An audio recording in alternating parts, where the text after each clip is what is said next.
వైద్యశాస్త్రం బాగా అభివృద్ధి చెందింది. కాక్లియర్ ఇంప్లాంటేషన్ అనే శస్త్రచికిత్స ద్వారా పనిచేయని చెవి లోపలికి ఎలక్ట్రోడ్లు అమర్చడం ద్వారా పిల్లవానికి శబ్దం వినపడేలా చేయవచ్చును. అలా విన్న శబ్దాలను మెదడు ద్వారా అర్థం చేసుకుని తద్వారా మాట్లాడడం నేర్చుకుంటారని, ఆపరేషన్ తర్వాత కొన్ని నెలలు స్పీచ్ థెరపీ తీసుకుంటే మాటలు వస్తాయి.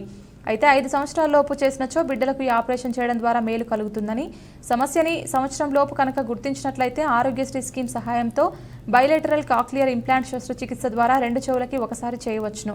ఈ operation రాజమండ్రిలోని Anjana Vaidyalaya multi speciality ఆసుపత్రిలో పూర్తిగా ఉచితంగా జరుగుతుందన్నారు. అందరికీ వైద్యం అందుబాటులో వైద్యం అనే దాంతో ఈ హాస్పిటల్ స్థాపించడం మొదలైంది. సో ఇప్పుడు సర్జరీ వరకు ఎంత ఖరీదైందో మనకు అర్థమైంది. సర్జరీతో పాటుగా రీహాబిలిటేషన్ అంటే వాళ్ళకి స్పీచ్ థెరపీ ఇవ్వడం, ఆపరేషన్ ముందు 2 నుంచి 3 నెలలు ఇవ్వాలి, తర్వాత ఆపరేషన్ తర్వాత కూడా ఒక ఏడాది పాటు పిల్లాడికి స్పీచ్ థెరపీ గురించి తర్ఫీదునివ్వాలి. ఈ థెరపీలు ఇవన్నీ, ఈ సర్జరీ ఇవన్నీ ఇంతకుముందు హైదరాబాద్, గుంటూరు, విశాఖపట్నం, విజయవాడ వెళ్ళవలసి వచ్చేది. పిల్లాడిని 5 సంవత్సరాల లోపు పిల్లాడిని పొరుగురు వెళ్ళి అక్కడ ఆపరేషన్ చేయించి, ఆపరేషన్ ముందు థెరపీలు తీసుకుంటూ, ఆపరేషన్ తర్వాత థెరపీలు తీసుకుంటూ అలా ఏడాది పాటు పిల్లల తల్లిదండ్రులు అక్కడ ఉండి చేయవలసి వస్తుండేది.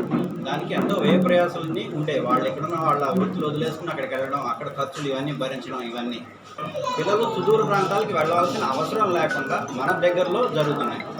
ఇది తూర్పు అండ్ పశ్చిమ గోదావరి జిల్లాల్లో ఆరోగ్యశ్రీ గుర్తింపు ఉన్న ఏకైక హాస్పిటల్ ఉంది. సో దీంట్లో 5 సంవత్సరాల లోపు పిల్లలకి, 3 సంవత్సరాల లోపు పిల్లలకి 2 చెవులకి వస్తుంది, 3 నుంచి 5 సంవత్సరాల లోపు వాళ్ళకి 1 చెవికి వస్తుంది. సో ఇది ఆరోగ్యశ్రీ పథకం కింద పూర్తిగా ఫ్రీగా జరుగుతుంది. సో ఈ రీహాబిలిటేషన్ అనేది ఎప్పుడైనా కానీ రీహాబిలిటేషన్ జీవితం, ఒక కొత్త జీవితాన్ని మనం పేషెంట్కి ఇవ్వగలుగుతాం. వినికిడి లేని వాడికి వినికిడి ప్రసాదించడం, వాడి జీవితాన్ని మనం మెరుగుపరుస్తాం. అది ఎప్పుడైనా కానీ రీహాబిలిటేషన్ అనేది ఇట్స్ ఎ డిఫరెంట్ కైండ్. ఈ ఆపరేషన్ కొరకు దూర ప్రాంతాలకు వెళ్లవలసిన అవసరం లేదన్నారు అంజనా వైద్యాలయ మల్టీ స్పెషాలిటీ ఆసుపత్రి అధినేత డాక్టర్ అరుణ్ కుమార్. ఉచిత కాక్లియర్ స్క్రీనింగ్ క్యాంపులో చాలా మంది చెవిటి, మూగ పిల్లల తల్లిదండ్రుల సందేహాలను నివృత్తి చేశారు.